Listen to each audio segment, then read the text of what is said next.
Hola amigos, ¿cómo estáis? Bienvenidos una semana más a Canalateca.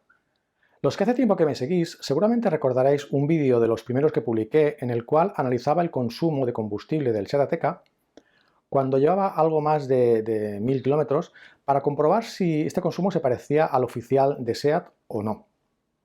Pues bien, como algunos de vosotros me habéis comentado de que tenéis una sensación de que con el paso del tiempo y los kilómetros parece que el coche consume menos, pues ahora que llevo algo más de 13.000 kilómetros, he decidido repetir las mismas pruebas para comprobar si es una sensación o es algo real.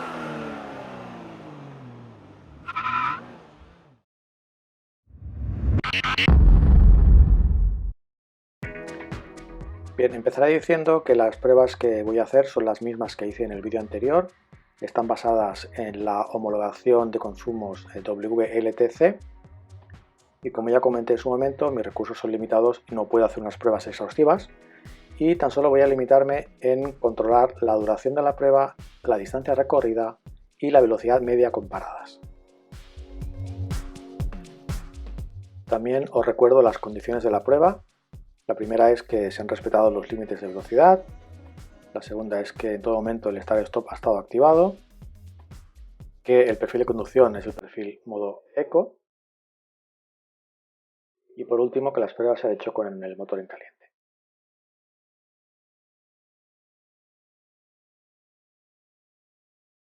Bueno, vamos a empezar las pruebas. Recordad que mi coche es una Ateca Experience 1.5 TSI de 150 caballos y con cambio manual y llantas de 19 pulgadas.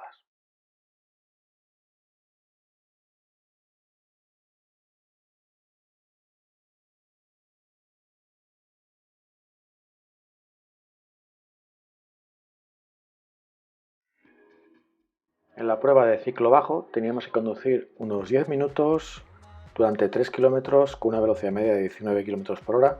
Yo he hecho 20 km por hora y el consumo que me ha dado ha sido de 6,3 litros a los 100.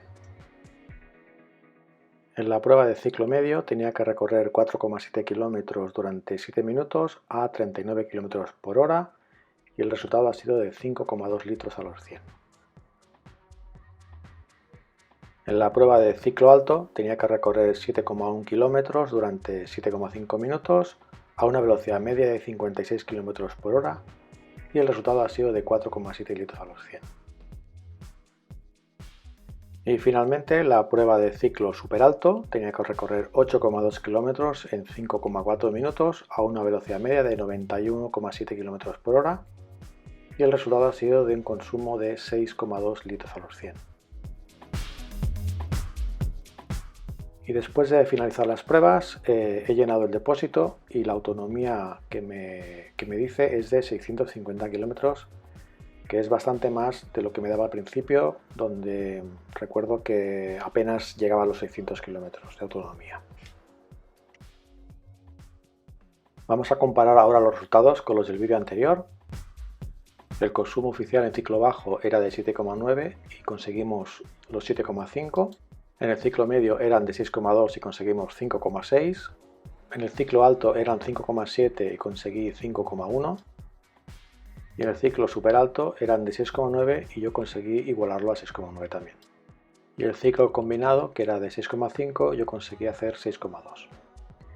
Y como habéis podido ver en las imágenes anteriores, en el ciclo bajo a los 13.000 kilómetros he conseguido 6,3, lo cual representa un descenso de un 16%. En el ciclo medio hemos bajado a 5,2, un descenso del 7%. En el ciclo alto hemos bajado de 5,1 a 4,7, un 8%.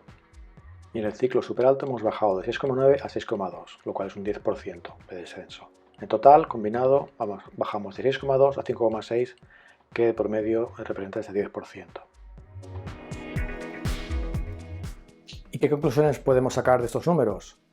Como he comentado al principio, no son unas pruebas exhaustivas, por lo que estos números deberíamos tomarlos con cuidado, ¿vale?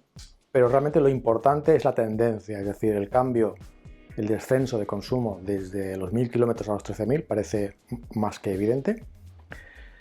Con unas pruebas más exhaustivas pues se podría haber afinado mucho más y bueno, quizá también ese descenso puede variar dependiendo pues, de si el motor es gasolina, si el motor es diésel, el cambio es automático o manual. Pero en cualquier caso, parece que realmente en el caso del Seat Ateca hay un descenso con el paso de los kilómetros. ¿De acuerdo? Espero que os haya gustado el vídeo.